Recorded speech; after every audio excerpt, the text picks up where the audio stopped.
Louange et remerciements au Seigneur pour le grand privilège que nous avons d'être ici, pour avoir communion avec Dieu, pour écouter sa parole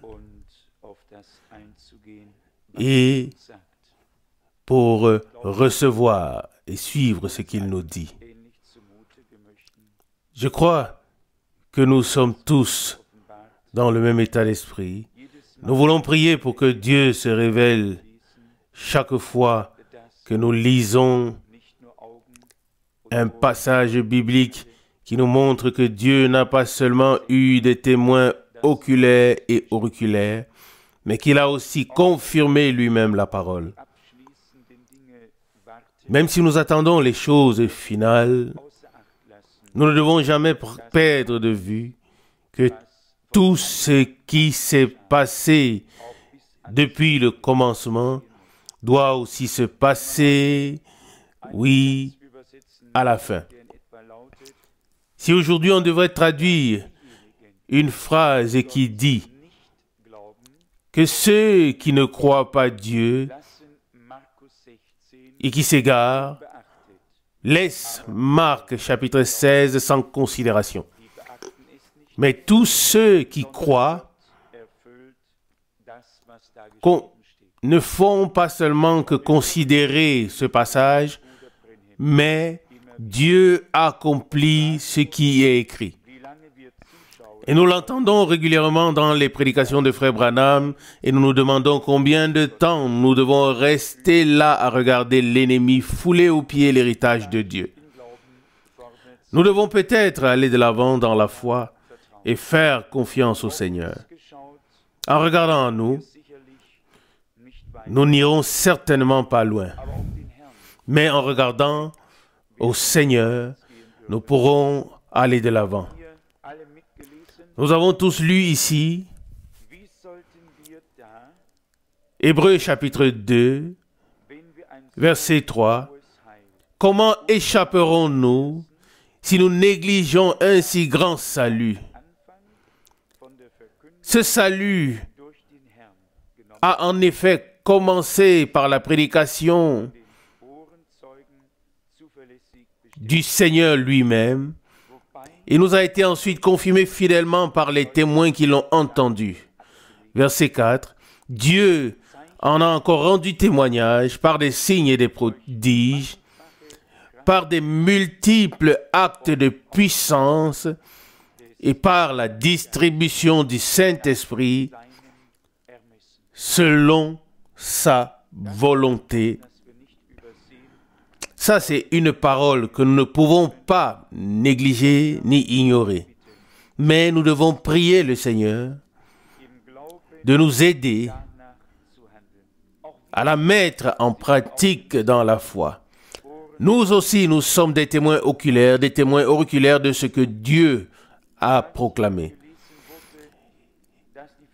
Et quand on a lu ici que l'annonce, la proclamation a commencé par le Seigneur lui-même. On l'a lu dans Hébreux 2, verset 3. C'est lui aussi, c'est lui qui a commencé la chose et c'est lui qui l'achèvera. C'est en lui que tout a son origine et c'est en lui que tout a son achèvement et c'est en lui que nous pouvons avoir une confiance totale et entière. Mais je pense que cela doit peut-être devenir sérieux pour nous et pour nous tous, et que nous comprenions, si Dieu ne peut pas se révéler comme il l'a fait au commencement, c'est qu'il manque quelque chose. Et si nous ne constatons pas qu'il manque quelque chose, alors il ne nous manque pas seulement quelque chose, mais il nous manque beaucoup. C'est déjà assez grave si les choses ne s'accomplissent pas, mais c'est encore pire si nous ne constatons pas du tout qu'elles manquent. Si nous nous en contentons et passons outre comme si tout allait bien. Non. Nous avons droit à toutes les bénédictions que Dieu nous a accordées en Christ, par la croix, par la rédemption, par grâce. Et nous avons le droit de nous tenir sur ce sol victorieux de Golgotha, croire à toute promesse les accepter et attendre qu'elles s'accomplissent. Il a déjà été dit beaucoup de choses à ce sujet auparavant et aussi par la suite. Et il est dit ensuite dans Hébreux chapitre 2 verset 6, la deuxième partie verset B, qu'est-ce que l'homme pour que tu te souviennes de lui, qu'il s'agisse de toi ou de moi. Et il continue la fin du verset 6, ou le fils de l'homme pour que tu le considères. Verset 7, tu l'as abaissé pour un peu de temps au-dessus des anges, tu l'as couronné de gloire et d'honneur, tu as tout mis sous ses pieds. Verset 8. Nous devons comprendre une fois pour toutes que toute la puissance de Satan a été effectivement vaincue. Je l'ai déjà dit aujourd'hui, cet évangéliste a dit à Londres qu'il n'avait pas peur de combattre contre le diable. Et il a utilisé une expression, il a dit, ce qui est grave, c'est de devoir lutter contre des croyants qui sont eux-mêmes possédés par le diable. Et c'est très dur. C'est vraiment très dur. Mais il y a peut-être un peu de vérité là-dedans.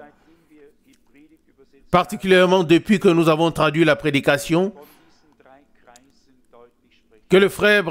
dans laquelle le frère Branham parle clairement des trois cercles, des trois domaines. L'extérieur, le corps, ensuite l'esprit, puis l'âme. Et il dit, on peut être loin de l'esprit avec le véritable Saint-Esprit et être perdu dans l'âme et aller en enfer. Et pour nous, bien sûr, ce n'est pas tout à fait compréhensible pour le moment sur le champ. Mais si l'on lit correctement les Écritures, et on devrait le faire, alors nous sommes appelés à le faire, alors nous remarquons de quoi il s'agit. La vie est dans le sang, et la vie est dans l'âme. Et lorsque Dieu a créé l'homme, il n'a pas dit « tu es un être vivant ou un corps vivant » ou un esprit vivant, mais il a fait de l'homme une âme vivante. Toute âme qui pêche et doit mourir. Mais le Seigneur est venu racheter notre âme, libérer notre esprit, et puis nous donner son esprit comme acompte ou avance de la rédemption de notre corps. Parfois, je pense que Satan nous empêche tout simplement d'obtenir les plus grandes bénédictions de Dieu par quelques pensées ou quelques circonstances que ce soit. Et nous ne pouvons pas aller de l'avant comme nous le voudrions. Et certainement, Dieu nous aidera à regarder à lui. Pas aux circonstances, mais à lui. Le Seigneur est au-dessus de tout. Et comme nous l'avons déjà mentionné, s'il est écrit ici et dans l'épître aux Hébreux, l'épître aux Hébreux qui est l'une des dernières à avoir été écrite, et personne ne doit douter que c'est Paul qui l'a écrite. Certainement, certains supposent encore ou devinent, mais si vous lisez le dernier chapitre, les derniers versets du chapitre 13, alors vous devriez exactement, vous verrez exactement la formulation que Paul a utilisée dans toutes ou dans beaucoup de ses épîtres, et vous la trouverez ici. Il est dit ici dans Hébreux 13, verset 22 à 25, verset 22, « Je vous prie, frères, d'accepter cette exhortation, car je ne vous ai pas écrit brièvement. » Verset 23, « Sachez que notre frère Timothée a été libéré, et je vous rendrai visite avec lui s'il revient bientôt. » Verset 24, « Saluez tous vos conducteurs et tous les saints. Ceux d'Italie vous saluent, que la grâce soit avec vous tous. » Verset 25. C'est tout à fait le style de l'apôtre Paul. Et nous savons qu'il était probablement le seul parmi tous les apôtres à avoir une connaissance approfondie de l'Ancien Testament et le seul que Dieu pouvait utiliser d'une manière extraordinaire pour faire les liens entre l'Ancien Testament et avec le Nouveau Testament et de montrer l'accomplissement. Je ne sais pas si vous l'avez remarqué, comment il mentionne 3 ou 4 passages bibliques à tour de rôle et précisément ici dans Hébreux chapitre 2 du verset, deuxième partie du verset 13, du verset 11, pardon, Hébreux 2, verset 11b. C'est pourquoi il n'a pas honte de les appeler frères. Verset 12, en disant, et maintenant, et là le psaume 22-23 est tiré, et le verset 12 dit, j'annoncerai ton nom à mes frères, je te louerai au milieu de l'assemblée. Verset 13, et à un autre endroit, alors le verset d'Ésaïe 8, 17 est tiré, je mettrai ma confiance en lui, et encore, là le verset 18 d'Ésaïe 8 est tiré, me voici, moi et les enfants que tu m'as donnés. Ça, c'est une caractéristique d'un véritable serviteur de Dieu. Le fait qu'il ne parle pas légèrement. En allemand, c'est un mot compliqué qui extérieurement, mais il parle plutôt intérieurement, dans la profondeur. Vous savez ce que cela signifie. Revenir à la parole de Dieu et montrer aux croyants, aux rachetés, voici ce que Dieu a dit dans l'Ancien Testament, c'est ici qu'il l'a accompli. Dans Hébreux chapitre 1, le verset 5, il est dit, car auquel des anges Dieu aurait-il jamais dit? Et là, le psaume 2, verset 7 est tiré.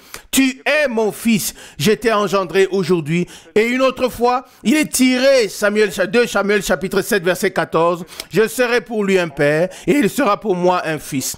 Nous pourrions continuer à lire ici au verset 10 et partout ailleurs. Vous pouvez vérifier par vous-même combien de fois il s'est référé à ce que Dieu a dit par la bouche des prophètes depuis le commencement.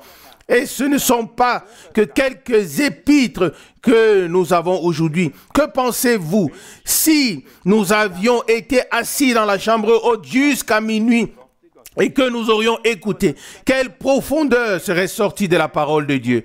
Mais grâce soit rendue à Dieu, il est le même et nous pouvons encore puiser aujourd'hui de la même profondeur. Je crois que Dieu avait un homme comme Paul dans cette génération. Il n'y a toujours qu'un seul. Il n'y a eu toujours qu'un seul Paul, un seul Pierre, qu'un seul Jacques. Il n'y avait jamais de tels hommes en 2, en 3 ou en 4 exemplaires. Il n'y en a toujours qu'un seul exemplaire. Chacun a fait ou accompli le service auquel Dieu l'a appelé. Et ensuite, nous avons tous lu dans la suite que nous n'avons pas encore vu. Ou ici dans le verset 7 d'Hébreux chapitre 2, il est dit, tu l'as abaissé pour un peu de temps en dessous des anges et tu l'as couronné de gloire et d'honneur. Verset 8, tu as tout soumis à ses pieds, afin en effet, en lui soumettant toutes choses, Dieu n'a rien exclu qui ne lui soit soumis. Je pense que ce verset mérite que lui aussi que nous y réfléchissions un peu. Toute maladie, tout péché, toute puissance de Satan a été placée sous ses pieds.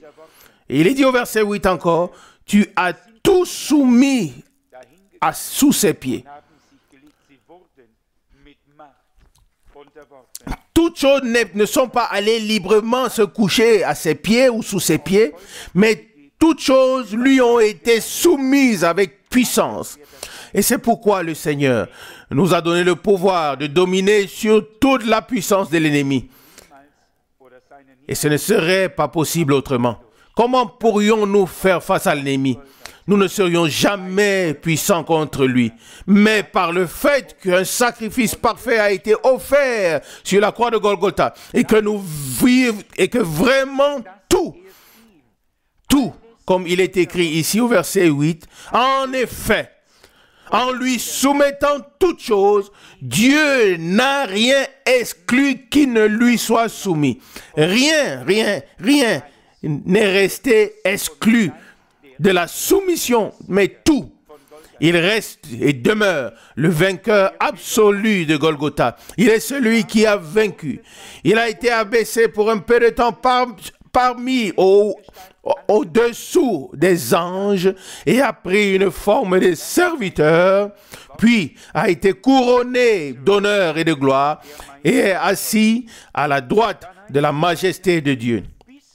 Et il est écrit ici dans la suite au verset 8, « Jusqu'à présent, nous ne percevons pas encore que toutes choses lui sont soumises. » Verset 9, « Mais nous voyons celui qui a été abaissé pour un peu de temps au-dessous des anges, à savoir Jésus, couronné de gloire et d'honneur à cause de sa mort.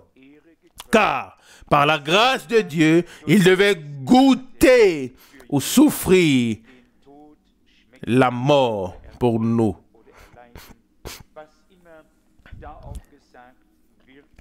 Souffrir ou subir, ou quelques mots que ce soit qu'on utilise dans les différentes traductions.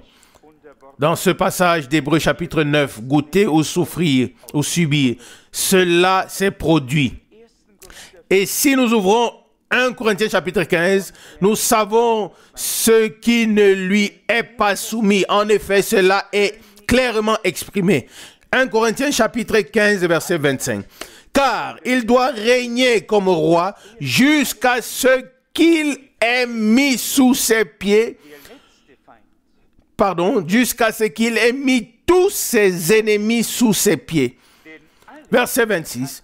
Le dernier ennemi à être détruit, c'est la mort. Verset 25. Car il a tout mis sous ses pieds. Selon Psaume 8, verset 7. Bien-aimés, c'est un fait divin, c'est une réalité divine. Et si nous le voyons une fois comme il se doit, alors il nous sera plus facile de croire, plus facile d'accepter ce que Dieu nous a déjà donné par grâce en Jésus-Christ notre Seigneur. Certes, il est dit ici aussi dans l'épître de Corinthiens, mais bon, nous ne voulons pas faire un discours funèbre, mais le dernier ennemi à être anéanti, c'est la mort. Et lorsque cela aura lieu, et que la résurrection et la transformation auront eu lieu, et que nous échapperons à la mort, que nous ne devrions plus mourir, mais que nous serons transformés, alors même la mort devra admettre qu'elle est vaincue et qu'il existe sur la terre une troupe sur laquelle elle, la mort, n'a plus aucune puissance. Et cette troupe est la troupe des vainqueurs. Et ce sont des élus qui vivront lors du retour du Seigneur. Et la mort n'a plus aucune puissance sur eux, et nous pouvons nous exclamer avec Paul, « Mort, où est ton aiguillon? Mort, où est ta victoire ?» Selon 1 Corinthiens 15, 55. Et la mort, et alors, nous pouvons dire avec assurance que l'ennemi a piqué le talon du Seigneur, mais lui, le Seigneur, lui a écrasé la tête. Et l'aiguillon était dans son talon, il est mort.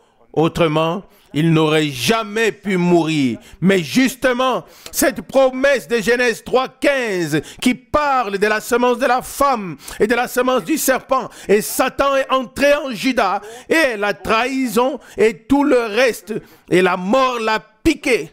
Si l'on entend ici la question mort, où est ton aiguillon? Nous pouvons dire en toute confiance, la mort a été plantée. La mort, tu as été planté, tu as planté ton aiguillon dans notre Seigneur et il t'a englouti. La mort a été engloutie dans la victoire et c'est ce qui est écrit ici. Peut-être devrions-nous le lire. 1 Corinthiens chapitre 15, verset 55. Ici aussi au verset 56, nous lisons le verset 55. Mort, où est ton aiguillon? Ou bien à la fin du verset 54, comme il est écrit dans Ésaïe 25, verset 8, ou dans Osée 13, verset 14, la mort a été engloutie dans la victoire. Et le verset 55, ici de 1 Corinthiens 15, mort, où est ta victoire? Mort, où est ton aiguillon? Or, l'aiguillon de la mort, c'est le péché, et la puissance du péché est dans la loi. Verset 55, mais grâce soit rendue à Dieu, qui nous donne la victoire par notre Seigneur Jésus-Christ. C'est donc un bel évangile que nous avons, et je souhaite de tout cœur que Dieu puisse nous faire grâce, afin que nous soyons et être si proches de nous, qu'il puisse susciter en nous un tel désir et une telle confiance, de sorte qu'en regardant à Dieu, même l'impossible nous paraisse possible. Nous ne pouvons que honorer Dieu que par la foi. Par l'incrédulité, nous déshonorons Dieu, mais par la foi, nous honorons Dieu. Il y a aussi une parole qui m'est venue parce que nous avons parlé du sacrifice ou de l'autel du sacrifice le week-end dernier. Cette parole, j'ai dû aussi y penser encore. La parole tirée de Psaume, chapitre 50. Il est dit ici dans Psaume chapitre 50. On pourrait beaucoup lire, mais il est dit ici au verset 4, Psaume 50, verset 4. Il crie vers les cieux, d'en haut, et vers la terre, pour juger son peuple. Verset 5. Rassemblez-moi, mes fidèles, qui ont fait alliance avec moi par le sacrifice. Verset 6. Alors, les cieux publieront sa justice, car c'est Dieu lui-même qui juge. Rassemble-moi, mes fidèles, ou mes pieux, ou mes fidèles à la loi, selon la traduction. Tout cela n'a pas d'importance. Dans tous les cas, que les siens se rassemblent. Rassemble-moi mes fidèles, rassemble-moi mes élus, mes pieux, qui ont fait alliance avec moi par le sacrifice. Il a conclu avec nous l'alliance et a dit, voici, ceci est la nouvelle alliance en mon sang. Mais nous devons lui donner notre oui, et ne pas seulement d'une manière ou d'une autre, mais là où il a été sacrifié comme agneau de Dieu, là où il a conclu l'alliance avec nous, là nous devons lui donner notre oui, c'est-à-dire quand il est devenu l'agneau sacrificiel de Dieu sur la croix de Golgotha. Bien-aimés, beaucoup sont croyants, mais ils passent à côté de Golgotha. Ils cherchent leur bénédiction dans la religion et dans quelque chose que ce soit, et dans certaines doctrines chrétiennes ou non. Mais comme je l'ai souvent dit, nous ne pouvons rencontrer Dieu que là où il nous a rencontrés. Et nous ne pouvons le trouver que là où il s'est révélé sur la terre. Il s'est révélé en Jésus-Christ, son Fils engendré. En lui, nous avons été faits fils de Dieu, et c'est pourquoi il n'a pas honte de nous appeler frères, comme nous l'avons lu dans Hébreux chapitre 2. Et c'est pourquoi il est dit dans l'évangile de Jean, au chapitre 20, après sa résurrection, ne me touche pas, car je ne suis pas encore monté vers mon Père et vers votre Père, vers mon Dieu et vers votre Dieu. Jean 20, verset 17. Là, il s'est mis au même pied d'égalité avec toi et avec moi. Et lorsque Paul s'exprime ici, celui qui sanctifie et ceux qui sont sanctifiés sont tous issus du même Père. Hébreux 2, verset 11.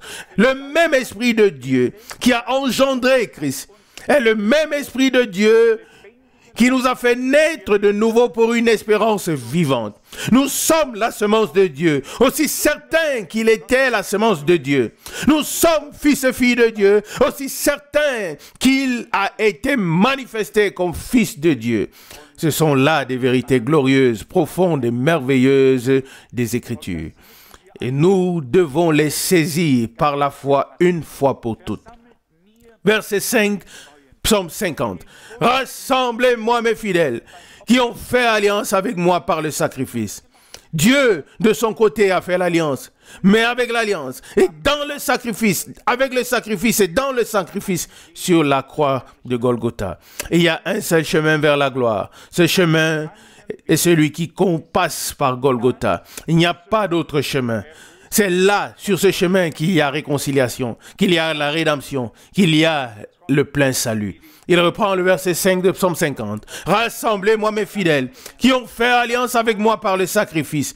Puis vient le verset 6. Alors les cieux publieront sa justice, car Dieu lui-même est juge. Depuis quand les cieux font-ils pleuvoir la justice? Lorsque l'œuvre de la rédemption a été accomplie sur la croix de Golgotha et que le Seigneur est resté encore 40 jours avec ses disciples, puis est monté et les 10 jours d'attente, et alors la puissance du Saint-Esprit est descendue pour continuer l'œuvre de Dieu à travers l'Église. Notre Seigneur n'a-t-il pas dit, les œuvres que j'ai faites, vous les ferez aussi, selon Jean 14, 12? Et il a tout aussi bien dit, ce n'est pas moi qui fais ces œuvres, mais le Père qui est en moi, c'est lui qui fait ces œuvres. Jean 14, 10. Et c'est ainsi que les deux choses sont vraies. Oui. Si nous avons lu que Dieu aussi a confirmé par des miracles et des signes puissants, alors nous pouvons lire tout de suite dans Actes des Apôtres au chapitre 4 que de grands miracles et signes ont été accomplis par les mains des apôtres. Lisons peut-être directement dans Actes 5 verset 12. Actes 5 verset 12. Par les mains des apôtres, il se faisait beaucoup de miracles et de prodiges parmi le peuple, et tous les croyants étaient réunis d'un commun accord au portique de Salomon. Les gens ne voyaient que les mains des apôtres. Ils ne voyaient pas le bras tendu de Dieu qui était avec eux, la droite du Seigneur. Ils ne voyaient que les apôtres imposant les mains et ils voyaient que des miracles et des prodiges se produisaient. Mais c'est Dieu qui a permis que tout cela se produise par grâce. Et je pense que nous ne pouvons pas seulement apporter un enseignement aux gens, mais cela doit être un enseignement avec l'autorité divine. Et nous devons maintenant nous préparer en tant qu'Église à ce que Dieu va faire la même chose maintenant à la fin qu'il a fait au commencement. Les croyants étaient rassemblés d'un commun accord, unis, et le lieu tremblait. Dieu pouvait parler, Dieu pouvait agir. Peu importe qui il prenait, que ce soit un Pierre, un Philippe, un Étienne, peu importe qui ils étaient, ou un Paul, tous étaient utilisés par Dieu, chacun à la manière qui convenait au Seigneur. Il en sera de même maintenant par grâce à la fin. Je ne me résignerai jamais. J'aime jamais. Et je ne vais jamais m'habituer à ce que les choses restent telles qu'elles sont maintenant. Et je pense que nous ne pouvons pas tous le faire. Au vu de la parole de Dieu, nous devons sérieusement demander à Dieu d'être avec nous et de confirmer sa parole comme il l'a fait alors par grâce. Loué soit son saint nom. Amen. Père Céleste, sois remercié de tout cœur pour cette heure de grâce, de ce que nous pouvons à nouveau être réunis ici, en ton merveilleux et glorieux nom Jésus, pour te remercier et te louer, Seigneur. Car c'est pour cela que tu nous as destinés, Seigneur. Car si nous ne le faisons pas, Seigneur, qui le fera? Nous, ton peuple, tes élus, tes saints, tes bien-aimés, Seigneur, que tu as rachetés au prix de ton sang, Seigneur, car tu as versé ton sang pour nous sur le bois du calvaire à Golgotha. Là, tu t'es écrié, tout est accompli, Seigneur. Et Seigneur, Nous en sommes si reconnaissants. Tu es venu, Seigneur. Tu as été humilié, Seigneur, pour un peu de temps, Seigneur. Mais maintenant, Seigneur, tu es assis à la droite de la majesté de Dieu et tu reviendras bientôt, Seigneur, pour prendre les tiens à la maison. Seigneur, nous te remercions, Seigneur, de ce que nous pouvons attendre ton apparition imminente. Ton retour, Seigneur. Seigneur, nous croyons en ta parole. Nous avons confiance en ta parole, Seigneur. Nous savons, Seigneur, que ce que la bouche, ta sainte bouche a dit, tu l'accompliras, au Seigneur. Gloire à ton merveilleux nom. Même s'il y a des orages autour de nous, même s'il y a des ténèbres, Seigneur, tu es devenu notre lumière et notre salut. C'est pourquoi nous te louons, nous t'adorons, même cette heure du soir. Nous rendons grâce pour ta précieuse et glorieuse parole. Nous ne voulons pas oublier, Seigneur, mais nous voulons toujours nous rappeler, Seigneur. Alléluia. Gloire à ton merveilleux nom. Reçois l'honneur, reçois la louange, reçois l'adoration, Seigneur, de nos cœurs à tous, de nos bouches à tous, même en cette heure du soir. À toi, notre Seigneur, à toi, notre Sauveur, Jésus-Christ. Alléluia, à ton merveilleux et glorieux nom de Jésus. Amen, amen.